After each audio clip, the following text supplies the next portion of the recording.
আসসালামু আলাইকুম। আজকের ভিডিওটি তাদের জন্য যারা অনলাইনে নতুন জন্ম নিবন্ধন আবেদন করতে চাচ্ছেন, অর্থাৎ যাদের এখনও পর্যন্ত জন্ম নিবন্ধন হয়নি, আপনারা কিভাবে অনলাইনে জন্ম নিবন্ধন আবেদন করবেন সেটি আজকের এই ভিডিওতে দেখানো হবে।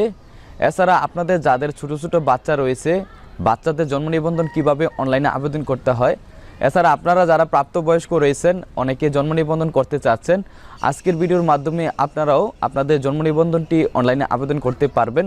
এবং সেক্ষেত্রে জন্ম নিবন্ধন আবেদন করার জন্য কি কি ডকুমেন্টস প্রয়োজন হয় এবং কিভাবে অনলাইনে আবেদনটিকে সাবমিট করবেন এবং সাবমিট করার পরে কিভাবে অনলাইন থেকে আবেদনপত্রটিকে প্রিন্ট আউট করবেন, এই কমপ্লিট গাইডলাইনটি আজকের এই ভিডিওতে আমি আপনাদের সাথে আলোচনা করব।